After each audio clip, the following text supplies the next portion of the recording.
주님께서 우리를 구원하여 주시고 또다시 새롭게 살아보라고 새날을 선물로 허락하심을 감사합니다. 날마다 우리에게 말씀하시는 주의 음성을 듣게 하시고 날마다 깨닫게 하여 주시고 주님을 온전히 신뢰하게 하여 주시며 주의 말씀에 언제나 순종하는 마음을 주시옵소서. 주여 말씀하시옵소서. 주의 종이 듣겠나이다. 날마다 주 앞에 고백하며 살게 하시옵소서. 이 아침도 우리에게 성령의 충만함을 허락하여 주시고 우리의 간절한 기도가 주님의 마음에 꼭 들게 하옵소서. 예수님 이름으로 기도드립니다. 아멘. 오늘 말씀 스가랴서 8장 14절에서 23절입니다. 스가랴서 8장 14절에서 23절까지 어제 나눈 말씀인데 주일날 아이들에게 나눌 말씀이에요. 그런데 또다시 보세요. 어떤 은혜가 있는가. 시작. 만군의 여호와가 이같이 말하노라. 너희 조상들이 나를 경노하게 하였을 때에 내가 그들에게 재앙을 내리기로 뜻하고 뉘우치지 아니하였으나 이제 내가 다시 예루살렘과 유다 족속에게 은혜를 베풀기로 뜻하였나니 너희는 두려워하지 말지니라. 너희가 행할 일은 이러하니라. 너희는 이웃과 더불어 진리를 말하며 너희 성문에서 진실하고 화평한 재판을 베풀고 마음에 서로의 악의를 도모하지 말며 거짓 맹세를 좋아하지 말라. 이 모든 일은 내가 미워하는 것이니라. 여호와의 말이니라. 만군의 여호와의 말씀이 내게 임하여 이르시되 만군의 여호와가 이같이 말하노라. 넷째 달의 금식과 다섯째 달의 금식과 일곱째 달의 금식과 열째 달의 금식이 변하여 유다 족속에게 기쁨과 즐거움과 희락의 절기들이 되리니 오직 너희는 진리와 화평을 사랑할지니라.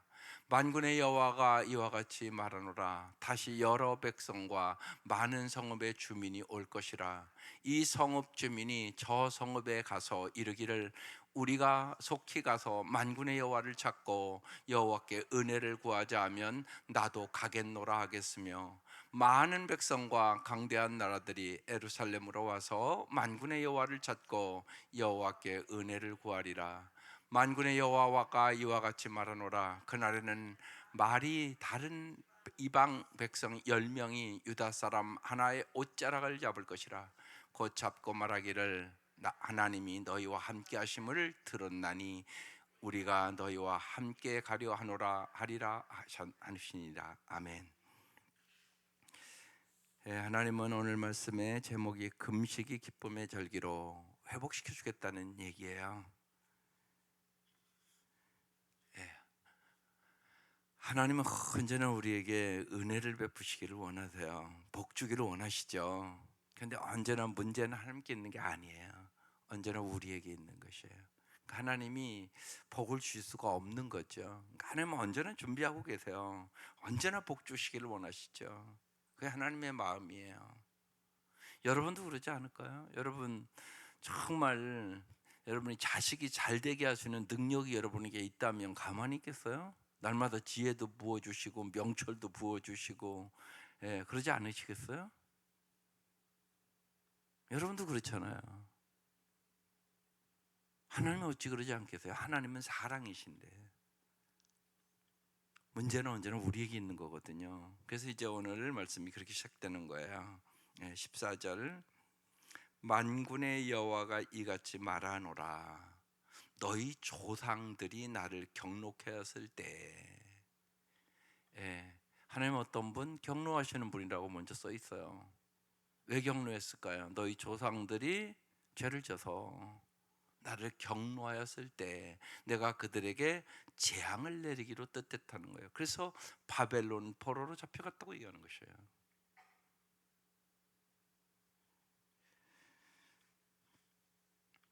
성경의 주된 가르침 중에 하나는 언제나 여러분이 꼭 고난을 당할 때 기억해야 됩니다. 고난이 없이는 거의 아무도 크게 자라거나 하나님을 찾지 않는다는 것이에요. 이게 인간의 모습이에요. 좀 편해지면 하나님으로부터 멀어지냐? 가까워지냐? 멀어진 사람들이 훨씬 많은 거예요. 이걸 잘 생각하셔야 돼요. 진짜 어렵지 않으면 하나님 안 찾아요. 막 돈 따라가고 명예 따라가고 권력 따라가고 세상 것이 다인 줄 알고 막 달려가요. 그게 인간들의 모습이에요. 그래서 하나님은 때로는 우리에게 고난을 줘요. 여러분, 고난을 잘 해석하셔야 돼요. 그런데 깊이 생각해 보면 그래서 고난이 축복이에요. 그래서 그러잖아요. 변장된 축복이라고. 왜냐하면 어떤 사람은 고난이 없으면 구원도 못 받아요. 고난이 없으면 하나님 가까이 안 해요. 이게 인간들의 모습이에요. 그래서 하나님은 때로 징계하는 거죠. 왜? 하나님의 마음은 더 좋은 거 주고 싶어서, 더 영원한 거 주고 싶어서. 그러니까 여러분, 언제나 잊지 마셔야 돼요. 고난이 있어야 인간에게는요, 그때 해석을 잘 해야 돼요. 어떻게 해석해야 돼요? 하나님을 가까이 하면 내게 복이라. 마귀는 시험을 꼭 해요. 뭘로 시험을 하는 줄 아세요? 부귀영화로 시험을 해요. 그러니까 예수님 마태복음 4장에도 이 돌들로 떡 만들어, 명예 줄게, 권력 줄게, 그렇게 유혹을 하잖아요. 많은 사람이 부귀영화를 얻으면 어떻게 변할까요? 인간이 어김없이 교만해져요. 지가 잘해서 그런 줄 알아요. 이게 인간들의 모습이에요. 그래서 만물보다 부패하고 더러운 것이 인간의 마음이다, 이렇게 성경이 써 있는 거예요. 그러니까 성경 말씀을 진짜 믿으셔야 돼요. 그리고 깨달아야 돼요. 우리가 이게 인간이에요. 솔로몬 보세요. 1,000번제를 드리며 지혜를 얻은 사람이잖아요. 그러니까 지혜 줬는데 그거 갖고 하나님 영광을 여겼어야죠. 그렇지 않았다고요. 그러니까 우리 성경을 깊이 깨달아야 돼요. 자꾸 중요해요, 그게요. 그래서 마귀는 어김없이 부귀영화로 여러분을 유혹해요. 또 고통과 가난과 질병과 이런 걸로 유혹해요. 인간이 고통과 가난과 질병을 겪으면 뭐예요? 절망해요. 절망. 하나님 없는가 보다. 하나님 있으면 나에게 왜 이렇게 어려움이 있지? 이렇게 이제 해석하기 시작해요. 그럼 하나님을 가까워져요? 멀어져요? 멀어져요. 이게 마귀가 여러분을 유혹하는 방법이에요. 두 가지 방법이에요. 번영을 통해서 유혹하고요, 예? 절망을 통해서 유혹해요. 그러니까 그런 일들을 통하여 깨달아야 돼요. 정말로 하나님이 가까이 함이 복이다. 이게 최고의 복이에요. 여러분 잊지 마셔야 돼요. 제가 그래서 복의 개념을 끊임없이 얘기하잖아요. 제일 낮은 복, 물질의 복. 그 다음 화목의 복, 마른 딱 한 조각만 있어도 화목하는 것이 복이다. 그 다음에 좋은 땅과 같은 마음 갖는 게 복이다. 마음이 강팍한 사람은 이렇게 말씀을 전해도 못 받아요. 마음이 뭐 돌짝밭인데 뭘 받겠어요. 순종을 안 해요. 듣기만 해요. 마음이 강팍해졌다는 얘기예요. 그 다음에요, 정도를 가는 게 복이에요. 정도, 주님이 가르쳐준 그 길을 가는 거예요. 주님이 길이요 진리요 생명이 되셔서 이 땅에 오셨잖아요. 예수님만 바라보고 가는 거, 이게 정도예요. 정도. 예수가 길이에요. 길. 그 다음에 최고의 복은 하나님을 가까이 함이 최고의 복이다. 그래서 여러분, 이 땅에 고난도 있고 어려움도 있고 여러 가지 일들이 있을 것이에요. 그때마다 하나님은 가까이 하라고 그러시는구나. 그래서 하나님을 더 가까이 하고 주의 말씀을 더 깊이 깨닫고, 그러니까 어려울 때 더 성경 보셔야 돼요. 어려울 때 더 깊이 기도하셔야 돼요. 그래야만 우리가 재앙을 이겨요. 하나님 우리에게, 우리가 죄를 지니까 경노하셔서 재앙을 내리기로 결정을 했다는 것이에요. 내리기로 뒀다고 뉘우치지 아니하였으나 15절. 이게 이제 오늘 핵심 말씀이에요. 시작. 이제 내가 다시 예루살렘과 유다 족속에게 은혜를 베풀기로 뜻하였나니 너희는 두려워하지 말지니라. 하나님은 우리에게 이제 재앙이 아니라 하나님도 마음이 참 아프다는 얘기예요. 자기의 백성을, 사랑하는 백성을, 여러분 바벨론 포로에 잡혀가서 그 악한 이방 민족에게 고통을 당할 때 하나님 왜 마음이 아프지 않았겠어요? 그러나 이제는 내가 어떻게 한다고요? 은혜를 베풀기로 작정했다고 얘기하는 거예요. 여러분 이 은혜 여러분 이미 받았어요. 그거 어떻게 아세요?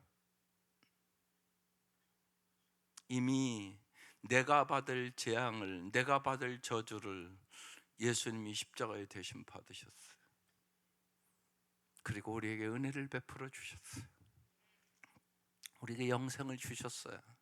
우리에게 천국을 주셨어요. 여러분 이 은혜를 무슨 말로 표현할 수 있겠어요? 다 은혜 받으셨죠? 내가 받을 저주 예수가 받았다. 내가 받아야 될 그 고난과 아픔과 그 슬픔을 예수님이 다 십자가에서 받으셨다고. 그리고 우리를 구원해 주셨다고. 그래서 오늘 그 찬송 부르신 거야. 주님이 우리를 구원해 주셨다고. 이게 복음이에요. 이게 복음. 예수가 나를 위하여 저주받으시고 예수가 나를 위하여 멸시천대 다 받으시고, 그래서 우리는 이제 은혜를 받은 사람이에요. 오늘 말씀 하나님이 은혜를 베푸기로 작정했다는 거예요. 그러니까 은혜를 받은 사람은 은혜의 사람으로 살아야죠. 근데 은혜의 사람으로 사는 게 쉬워요, 어려워요? 쉬워요, 어려워요? 참 어려워요. 그래서 날마다 이렇게 만들어서 저도 기도해요. 날마다 하는 기도예요. 이거 지금 날마다 더 나은 사람 되게 하소서요. 이 내용 중에 언제나 마음에 걸리는 거, 복음으로 허물을 덮어주는 은혜가 있게 하소서. 이 기도를 해요. 날마다 누군가를 깔아뭉개는 일이 없게 하시고, 언제나 상대방이 기본적으로 좋은 사람이라고 가정하게 하소서. 비판거리나 분노할 거리를 찾기보다 예수님의 용서와 인정을 통해 사람의 좋은 면만을 봐줄 수 있는 자유를 얻게 하소서. 잘못이나 실수를 저질렀을 때도 가혹한 비판을 쏟아내기보다 겸손한 절제와 자기 반성으로 반응하게 하소서. 남의 평판을 깎아내리기보다는 회복시켜주고, 욕하기보다는 높여주고, 험담을 퍼뜨리기보다는 차단시키고, 망가진 사람을 원망하기보다는 망가진 관계를 회복시키는 은혜의 사람이 되게 하여 주소서. 그러니까 은혜의 사람, 예수를 바라볼 때만 되는 것이에요. 예수를 안 바라보면 인간은 어김없이 자기 기준의 잣대를 들이대고 비판하고 정죄하고, 심지어는 내 자식도. 근데 그렇게 해서는 아름다워질 수 없어요. 그러니까 내가 은혜를 깨닫고 은혜의 사람이 돼요. 내가 얼마나 그러니까 먼저 은혜를 받은 사람인가를 깨닫는 게 중요해요. 여러분 언제나 그렇습니다. 먼저 깨달아야 주님을 전적으로 신뢰할 수 있고, 주님을 전적으로 신뢰해야 정말 주의 말씀에 진실로 순종하는 사람이 되는 거예요. 그렇게 가는 거예요. 여러분 믿음이 반드시 그렇게 가는 겁니다. 깨달음, 주님을 전적으로 신뢰하는 믿음, 그 다음에 순종. 이게 신앙의 방향입니다. 그래서 은혜의 사람이 되게 해달라고 오늘 기도하세요. 은혜의 사람이 되게 하소서. 여러분 예수를 모르는, 이번 주에 이제 깊이 말씀 나는데, 우리는 도를 전하는 사람이잖아요. 예수의 도, 예수의 길을 전하는 사람이 크리스찬이에요. 그런데 여러분 예수를 모르는 여러분 스님들도, 불교 사람들도 얼마나 예를 들면 도를 닦는다고 그러잖아요. 도 닦는다고. 우리가 다 도 닦는 사람들이에요. 근데 도를 안 닦아요. 여러분 도닦구리 자리에 온 거라고, 쉽게 얘기하면 괜히 온 게 아니라고. 그러니까 뭘 예를 들면 얻으러 온 게 아니라고, 도 닦으러 왔다고. 쉬운 얘기로 내가 더 아름다운 사람이 되기 위해서 온 거라고요. 성철 스님의 글을 읽다가 참 마음에 뜨끔한 게 있었어요. 이렇게 써 있어요. 수행이란 안으로는 가난을 배우고 밖으로는 모든 사람을 공경하는 것이다. 어려움 가운데 가장 어려운 것은 알고도 모르는 척하는 것이다. 용맹 가운데 가장 큰 용맹은 옳고도 지는 것이다. 공부 가운데 가장 큰 공부는 남의 허물을 뒤집어 쓰는 것이다. 근데 예수님이 우리의 모든 허물과 죄악을 뒤집어 쓰고 죽었잖아요. 십자가에 그렇게 비참하게. 예수님은 말로만 한 게 아니에요. 이게 다른 거예요. 다른 거예요. 다른 종교와. 다른 종교는 말로만 했어요. 그렇게 살지를 않았다고요. 예수님은 그렇게 살았다고요. 우리의 모든 허물과 죄악을 뒤집어 쓰고 죽으셨다고요. 우리 그 은혜 받은 사람이라고요. 그러니까 언제나 예수의 그 은혜를 생각해야만 내가 은혜의 사람 돼요. 여러분 잊지 마셔야 돼요. 은혜로 사는 사람이 되게 하소서. 그래 내가 더 나은 사람이 될 수 있단 말이에요. 더 나은 사람. 날마다 날마다. 그래서 믿음의 주에 온전케 하시는 예수를 바라보라. 왜 예수를 바라봐요? 나를 향한 주님의 은혜가 한량없어서, 주님의 사랑이 끝이 없어서, 생각하면 생각할수록 주님의 십자가의 짐을 생각할수록 주님이 나를 위하여 행하신 그 은혜가 그게 너무나 깊고 높아서 우린 그 은혜에 감격하고 그 예수를 닮기를 사모하는 것이에요. 이게 성령이 하시는 일입니다. 그래서 오늘 이 아침 기도의 제목, 주님이 은혜를 베풀기로 뜻해서 우리가 은혜를 베풀어서 이 자리에 와 있는 거예요. 하나님, 나도 은혜의 사람이 되게 하여 주옵소서. 그럼 은혜를 받은 사람은 어떻게 살아야 될까요? 여러분, 진짜 은혜를 받으면 반드시 삶이 변합니다. 16절, 너희가 행할 일은 써놨잖아요. 이제 너희가 내가 은혜를 베푸기로 작정했다. 그럼 너희는 어떻게 살아야 되냐? 그러니까 저렇게 안 살아서 바벨론 포로로 잡혀가고 죄악 중에 재앙을 당한 거란 말이에요. 그러니까 너희들은 이제 삶이 변화해야 돼. 어떻게 변화해야 될까요? 너희는 이웃과 더불어 진리를 말하라. 여러분, 이웃과 더불어 진리를 말하려면 내가 진리의 사람이 되어야 되는 거예요. 내가 예수의 사람이 된다는 얘기는 진리의 사람이 되는 거예요. 그래서 매주 말씀 듣는 거예요. 그 말씀을 마음에 새기고 주야로 묵상하라고 얘기하는 거예요. 그래 내가 진리의 사람이 돼요. 그렇지 않으면 듣고 잊어버리고만 반복한단 말이에요. 왜? 내 마음속에 진리가 없으니까. 내 마음속에 은혜와 진리가 충만해야 되는 거예요. 이게 예수 충만이에요. 예수로 충만하다는 얘기는 진리와 은혜가 내 마음속에 충만하다. 그러니까 말씀이 충만해야 돼요. 그래야 진리의 사람이 돼요. 그러니까 너희는 이웃과 더불어 진리를 말하며 너희 성문에서 진실하고 화평한 재판을 베풀어라. 이들이 그렇지 않았거든요. 가난한 자 멸시하고 과부와 고아 착취하고 이 짓을 했거든요. 그래서 하나님이 바벨론 포로로 잡혀가게 한 거거든요. 그러니까 너희들은 이제 어떻게 살아야 되냐? 진실하게 살아야 된다. 예수 믿는 사람은 진실해야 돼요. 참 저 사람들은 진실하다 이래야 된단 말이에요. 화평한 재판을 베풀고 잘 가난하고 어려운 사람들을 더 잘 돌보는 그런 재판이 되어야 된다는 얘기죠. 정직하고 진실한 재판을 베풀어야 되고 17절 마음에 서로 해하기를 도모하지 말며 너의 마음이 언제나 남의 유익을 구하라는 얘기예요.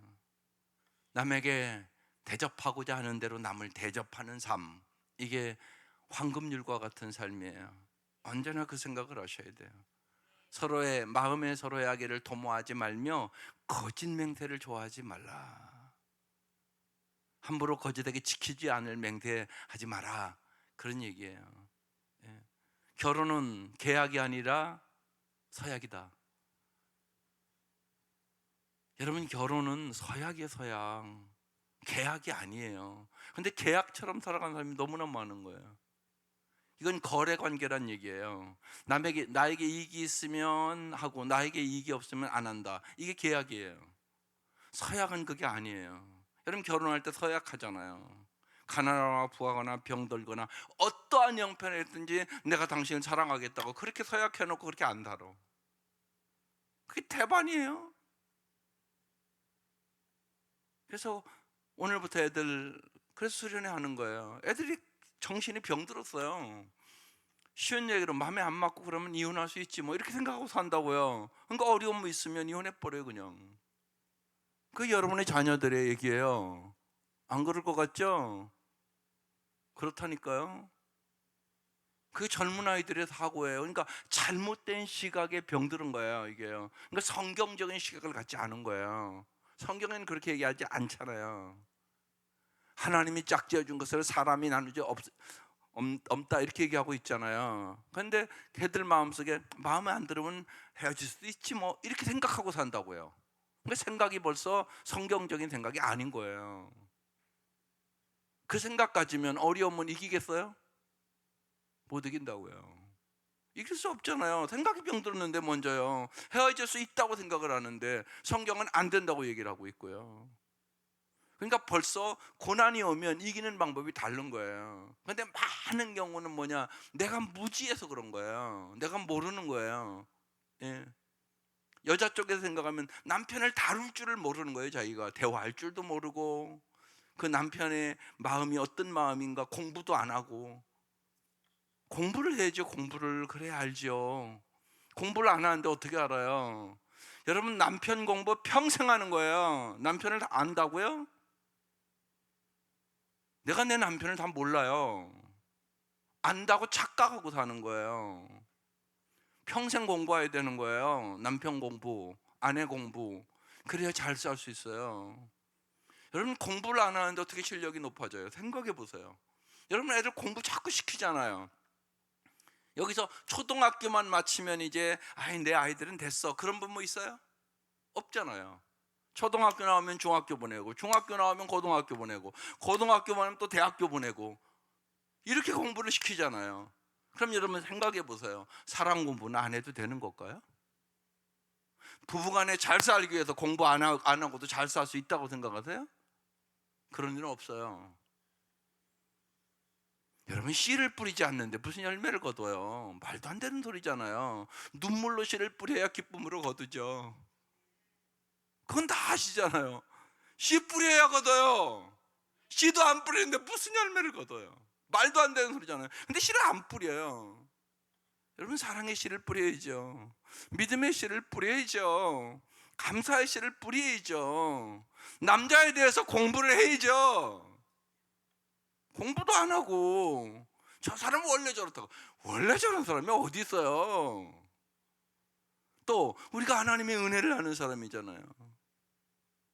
하나님이 우리를 구원해주고 끝나는 게 아니잖아요. 구원 안 주고 오늘 이 아침 되려면 왜 불렀어요? 은혜 주시려고요. 더 아름다운 사람 만들려고요. 여러분 변화시키려고요. 어디까지? 그리스도의 형상에 이르기까지. 거기까지 변화시키려고 주님이 여러분을 부르시는 거란 말이에요. 그러니까 날마다 깨닫고 날마다 주님의 말씀에 의지적으로 순종하면 반드시 주님은 나를 아름다운 사람으로 변화시켜 주세요. 나를 복의 통로로 만들어 주세요. 이게 오늘 하나님 말씀이에요. 그래서 너희들 내가 이제 은혜를 베풀기로 작정했어.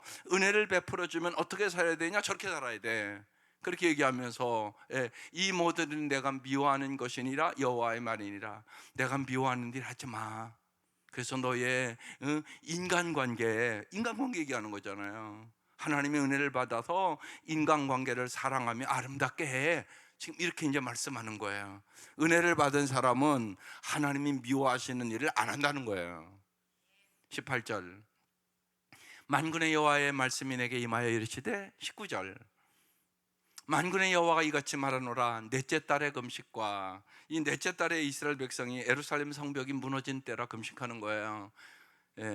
다섯 달의 금식과 이때는 성전이 이제 다 불탔던 때예요.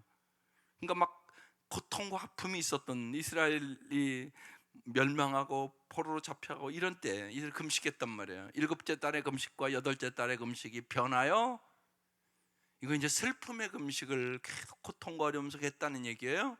어떻게 한다고? 이제 유다 족속에게 기쁨과 즐거움과 희락의 절기들이 되리니 오직 너희는 진리와 화평을 사랑할지니라. 하나님의 본심은 뭐라고요? 우리에게 기쁨과 즐거움과 희락의 절기를 주기를 원하세요. 이게 하나님의 마음이에요. 사도 바울은 그것을 항상 기뻐하라, 쉬지 말고 기도하라, 범사에 감사하라, 그렇게 얘기해 놓은 거예요. 하나님 우리가 그렇게 살기를 원하는 거예요. 슬픔이 변하여 춤이 되기를 원하시는 게 하나님의 마음이에요. 여러분의 아이들 길러보면 알잖아요.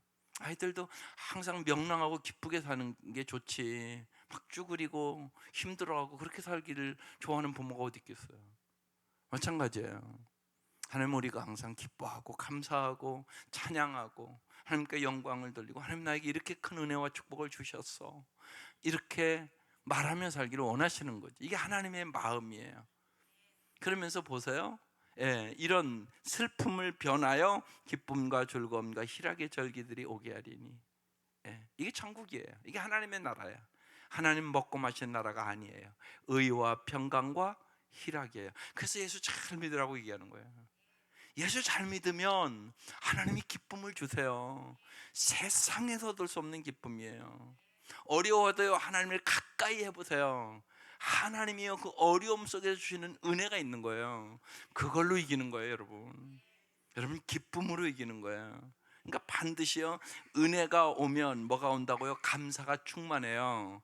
감사가 충만하면 뭐가 와요? 기쁨이 와요. 은혜, 감사, 기쁨에서 세쌍둥이에요. 반드시 따라오는 거거든요. 그래서 기쁨과 즐거움과 희락으로 바꿔주겠다고 얘기하는 거예요. 이게 하나님의 마음이에요. 그러면서 우리가 해야 될 일이 있잖아요. 오직 너희는 진리와 화평을 사랑할지니라. 뭐를 사랑하느냐가 여러분의 인생 바꿔요. 여러분, 뭘 사랑하세요? 정말 진리를 돈보다 사랑하세요? 뭘 사랑하냐가 여러분을 바꾼다고요. 그래서 하나님 얘기하는 거예요. 몸과 마음과 다하여 하나님을 사랑하라고. 근데 너희는 하나님보다 하나님 위에 주시는 선물을 더 사랑하냐고. 그게 난 너무나 안타깝다고 얘기하는 거예요. 하나님을 사랑해야죠. 쉬운 얘기로, 아니 남편을 사랑하지 남편이 주는 돈을 더 사랑합니까? 근데 그런 사람이 많아요. 더 안 그렇다고요? 그게 우리의 마음입니다. 남편을 더 사랑해야 될 거 아니에요, 날이 갈수록. 근데 남편이 벌어다주는 돈을 더 사랑합니까? 그게 내 모습 아니냐고요, 솔직히. 그러니까 하나님이 보시기에는 이게 아닌 거예요. 뭘 사랑해야 될까를 잘 하셔야 돼요. 이게 중요하단 말이에요. 그걸 점검해야 돼요. 하나님을 사랑해야 된다고요. 근데 하나님이 주시는 선물만 자꾸 달라고 기도하고 있다고요. 하나님을 먼저 알아야 될 거 아니에요. 하나님을 알아야 하나님을 사랑하지. 하나님도 모르는데 무슨 하나님을 사랑해. 여러분의 자녀들의 형편이 그런 형편이라고. 하나님을 몰라. 근데 여러분도 하나님도 모르는데 하나님을 알게 해달라고는 기도를 안 하고 하나님 주신 선물만 자꾸 달라고 기도해. 출세하게 해달라고, 공부 잘하게 해달라고, 세상 것 좀 달라고. 그게 필요 없다는 얘기 아니에요. 그거보다 더 중요한 기도가 있다고 얘기하는 거예요. 하나님을 먼저 아셔야지 하나님을 잘 믿지. 하나님이 어떤 분인가를 알아야 하나님을 의지하지. 그게 우선이란 말이에요. 하나님이 하나님 주신 선물보다 우선이다. 그걸 먼저 간절히 기도해야 된다. 정말 내 아이가 하나님을 만나게 해달라고 기도를 해야 된다고요. 하나님을 아는 만큼 진짜 행복해질 수 있기 때문에 나머지는 따라오는 거예요. 따라오는 거. 보너스예요. 보너스. 그걸 잊지 마셔야 돼요. 이게 성령 안에서 기도하는 거예요. 성령 안에서 기도하는 사람은 하나님 주시는 선물보다 하나님을 먼저 꼭 구해요. 하나님을 잘 알게 해달라고, 하나님과 친밀한 관계를 갖게 해달라고, 몸과 마음과 뜻을 다하여 하나님을 사랑하게 해달라고. 이 기도가 우선적인 기도예요. 그게 가장 중요하다는 것을 성령을 통해 내가 깨달았기 때문에 그래요. 부모가 그걸 못 깨달으면 끊임없이 하나님 주시는 선물을 먼저 구해요. 그게 아니에요. 순서가 틀렸어요. 단추를 잘못 꼈다고요. 첫 단추를 잘 껴야 돼요. 이게 성령 안에서 기도한다는 의미라고요. 성령 안에서 기도하면 반드시 순서가 그렇게 돼요. 하나님을 잘 알게 해주십시오. 그게 우선이에요. 그래서 오직 너희는 진리와 화평을 사랑할지니라. 이게 사랑이라는 단어가 여기 나오는 거예요. 그래서 정말 몸과 마음과 뜻을 다하여 하나님을 사랑하게 해 주옵소서. 이게 첫 번째 가장 중요한 기도 제목이에요, 여러분요. 언제나 그걸 잊지 마셔야 돼요. 20절 만군의 여호와가 이와 같이 말하노라. 다시 여러 백성과 많은 성읍의 주민이 올 것이라. 스가랴서 나누면서 계속 반복되는 말씀 중에 하나가 다시라는 단어예요. 하나님은 언제나 다시예요. 다시 해봐. 다시 내가 회복시켜 줄게. 내가 다시 복을 줄게. 이게 하나님의 마음이에요. 다시. 다시 시작하면 돼요. 다시 용기를 가지면 돼요. 다시 믿음으로 살면 돼요. 하나님 과거를 묻는 게 아니에요. 오늘 여러분이 불렀잖아요. 다시 시작해. 다시 믿음으로. 다시 하나님을 사랑해. 하나님은 다시 여러 백성과 많은 성읍의 주민이 올 것이라. 성읍이요, 이방 민족이 쳐들어와서 완전히 다 황폐되고요, 다 바벨론 포로로 똑똑한 사람은 다 잡혀가고 그런 형편이었단 말이에요. 근데 다시 회복시켜 주겠다고 얘기하는 거예요. 다시 예루살렘 거리에 많은 백성과 많은 성읍의 주민이 오게 해줄게, 그 얘기하는 거예요. 21절. 이 성읍 주민이 저 성읍에게 가서 이르기를 우리가 속히 가서 만군의 여호와를 찾고 여호와께 은혜를 구하자면 나도 가겠노라 하겠으며. 사람들이 이렇게 온다는 거예요. 여호와께 은혜를 구하자. 여호와를 찾고 여호와께 은혜를 구하자. 이게 오늘 우리의 간절한 은혜의 말씀이에요. 여러분, 은혜를 구하세요. 은혜를 구하세요. 이게 중요합니다. 팀 켈러가 이제 작년 재작년에 돌아가셨죠. 그가 암이라는 판결을 받고 그랬어요. 멈추지 않고 하나님의 은혜를 더 깊이 체험하려고 날마다 애썼다. 여러분, 이게 중요해요. 고난과 어려움과, 여러분 암이 걸린다 할지라도 여러분 하나님의 은혜를 구하셔야 돼요. 그렇게 써놨어요. 나는 암과 싸우는 게 아니다. 내 죄와 오늘도 싸우고 있다. 무슨 얘기예요? 여러분, 죄 때문에 은혜가 임하지 못하는 거예요, 언제나. 그래서 암투병을 하면서 하신 얘기예요. 나는 암과 싸우고 있는 것이 아니다. 나는 내 죄와 오늘도 싸우고 있다. 이게 무지하게 중요하단 말이에요. 그래서 여러분이 고난을 통하여 더 은혜의 깊은 단계로 들어가시기를 바라요. 그렇지 않고는 우리가 잘 못 깨달아요. 십자가 아무리 얘기를 해도요, 주님이 십자가에 얼마나 고난당했나 내가 안 당해보면 몰라요. 그런데 이 땅에 고난을 당할 때 주님이 저렇게 힘드셨겠구나, 저렇게 아프셨겠구나, 그건 느껴요. 여러분, 우리가 손에 가시 하나만 박혀도 얼마나 불편해요, 그죠? 가시 하나만 박혀도요, 그걸 빼내지 않고는 얼마나 불편한지 몰라요. 근데 손에 가시가 박혀봐야 십자가에 못 박힌 예수님의 손을 알죠. 가시 하나 박혀도 이렇게 불편한데 주님이 십자가의 양손과 양발을 못 박혔을 때 어떠했을까? 그때서야 생각해요. 이게 인간들이에요. 그래서 주님은 십자가의 은혜를 깨닫게 하기를 원하는 거예요. 그러니까 고난도 위로가 돼요. 고난도 은혜가 될 수 있어요. 약할 때 강해질 수 있어요. 왜요? 뭘로? 하나님의 은혜로. 팀 켈러가 그렇게 싸웠어요. 그래서 정말로 참 아름답게 인생을 마쳤어요. 하나님의 은혜 가운데 정말 은혜가 충만하게 임했어요. 여러분, 은혜를 구하자. 은혜를 구하자. 은혜를 구하세요.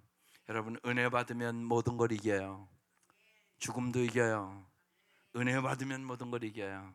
성경은 끊임없이 얘기하는 거예요. 그래서 고린도후서 6장 2절에 얘기하는 거예요. 보라, 지금은 은혜 받을 만한 때요. 보라, 지금은 구원의 날이로다. 그래요. 지금은 은혜 받을 만한 때요. 지금은 구원의 날이에요. 언제나 여러분의 인생에 어려울 때일수록 은혜를 구하세요. 주님은 언제나 은혜를 주시기를 원하시는 것이에요. 저렇게 회복의 역사가 있다는 거예요. 많은 사람들이 와서 이전에는 이나 이렇게 황폐하고 망했다 이제 그랬는데 모든 것을 회복시켜서 여호와를 찾고 여호와의 은혜를 구하자면 나도 가겠노라 하겠으며. 22절. 많은 백성과 강대한 나라들이 예루살렘으로 와서 만군의 여호와를 찾고 여호와께 은혜를 구하리라. 여러분, 이게 정상인 거예요. 여호와를 찾고 여호와의 은혜를 간절히 구하는 가정들 되시기를 바라요. 그래서 가정 예배드리라는 거예요. 여러분, 그게 은혜를 찾는 가정이잖아요. 아이들과 함께 하나님 은혜를 베풀어 주십시오. 우리 아이들에게 은혜를 베풀어 주십시오. 우리 온 가족에게 은혜를 베풀어 주십시오. 어려울 때는 말할 것도 없잖아요. 하나님 은혜를 베풀어 주시옵소서. 하나님은 여러분에게 은혜를 베풀어 주시기를 작정했다고 오늘 써 있는 거예요. 내가 과거에 너희들이 하도 말을 안 들어서 재앙을 내리기로 작정했었는데 이제는 내가 너희들에게 은혜를 베풀기로 작정을 했다고. 내가 너희들을 구원하기 위하여 예수를 십자가에 못 박아 죽이기로 작정했다고. 그러시고 예수님 십자가에 죽이신 거예요. 다른 방법이 없어서. 그래서 예수님 당신을 위해서 죽은 거라고요. 예수가 십자가에 죽지 않고는 당신이 구원할 길이 없어서. 이게 예수의 십자가예요. 그래서 나의 죄를 씻기는 예수의 피밖에 없는 것이, 오직 예수 외에는 구원자는 없는 것이, 나를 그처럼 사랑해 주신 분이 없으니까. 마지막 23절, 만군의 여호와가 이와 같이 말하노라. 그날에는 말이 다른 이방 백성 10명이 유다 사람 하나의 옷자락을 잡을 것이라. 곧 잡고 말하기를 하나님이 너희와 함께 하심을 들었다. 임마누엘의 하나님이에요. 우리가 너희와 함께 가려 하노라. 하나님이 너와 함께 하니까 복을 주시고 풍성함을 주시고 의와 화평과 일하기 넘치게 하시고, 그래서 나도 너와 함께 하겠어. 여러분, 부모들이 그러잖아요. 친구 잘 사귀라고. 왜요? 힘없어요. 친구한테 배우니까, 친구 닮으니까. 그 생각을 잘 하셔야 돼요. 그래서 만남의 축복을 위해서 꼭 기도해야 되는 거예요. 쉬운 얘기로 아이들에게 물어봐요. 담배 피우는 거 누구한테 배웠어? 지 아버지한테 배웠다. 이런 애들은 없어요. 누구한테 배웠을까요? 친구한테. 예. 나쁜 것을 친구한테 배운단 말이에요. 그래서 만남의 축복이 있게 해달라고 그러는 거예요. 정말 예수 안에서 함께 기도하는 친구, 함께 거룩하게 살기를 원하는 친구, 정말로 제가 몇 주 전에도 썼잖아요. 정말 우정을 깊이 쌓는 친구, 정말 내가 죽어도 내 처자식을 맡길 수 있는 친구, 이건 엄청난 축복 아닐까요? 엄청난 축복이잖아요. 그런 친구가 있는 사람. 그런 친구를 사귀도록 여러분이 도와주셔야 돼요. 부모가 해야 될 일 중에 하나예요. 좋은 친구 만나라. 함께 기도하는 친구, 함께 마음의 속을 나누면서 함께 주님 앞에 가까이 갈 수 있는 친구, 평생 친구잖아요. 그 친구. 그런 친구들을 사귈 수 있도록 여러분의 자녀들 반드시 잘 인도해야 돼요. 그게 부모가 해야 될 일 또 하나예요. 그래서 사람이 어려울 때 함께 이겨가는 거죠. 함께 이겨가는 것이에요. 그래서 공동체가 중요한 거예요. 교회 공동체가 그래서 중요한 것입니다. 함께 기도하는 공동체, 함께 마음의 아픔과 슬픔을 나누고 함께 울고 함께 기뻐하는 공동체, 이런 공동체를 만들어가는 거예요. 임마누엘의 공동체. 요셉이 하나님이 함께 하시니까 보디발의 집까지 복을 주잖아요. 그게 성경에 써 있잖아요. 하나님이 함께하는 걸 내가 너를 보니까 봤다, 이렇게 얘기하는 거예요. 하나님이 너와 함께 하심을 들었다. 그래서 우리가 너와 함께 가려고 한다. 왜? 하나님이 함께 하셔야 복을 받으니까. 그 얘기하는 거예요.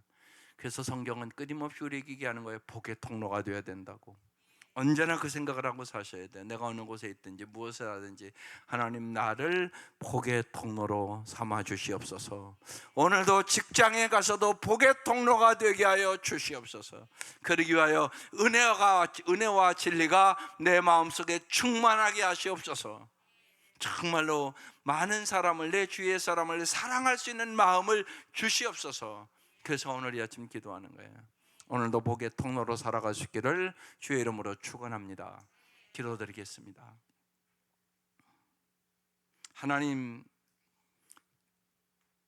하나님이 우리에게 독생자를 주시기까지 날마다 은혜를 베푸시기를 원하시는 하나님임을 오늘 이 시간 우리가 깊이 깨닫도록 도와주시옵소서. 그래 우리도 이 땅에 살아가는 동안 언제나 은혜를 받은 자로서 은혜에 합당한 삶을 살아가게 하여 주옵소서. 하나님 아버지, 이 아침 우리의 간절한 기도에 응답하여 주셔서 날마다 임마누엘, 하나님이 함께 하심을 경험케 하여 주시고 하나님이 우리와 함께 하심을 세상 사람들에게도 보여주며 살아갈 수 있도록 은혜를 베풀어 주시옵소서. 날마다 저희들을 은혜의 사람으로, 진리의 사람으로, 참으로 하나님의 사람으로 저희들을 변화시켜 주시옵소서. 예수님의 이름으로 기도드립니다. 아멘. 하늘에 계신 우리 아버지, 아버지의 이름을 거룩하게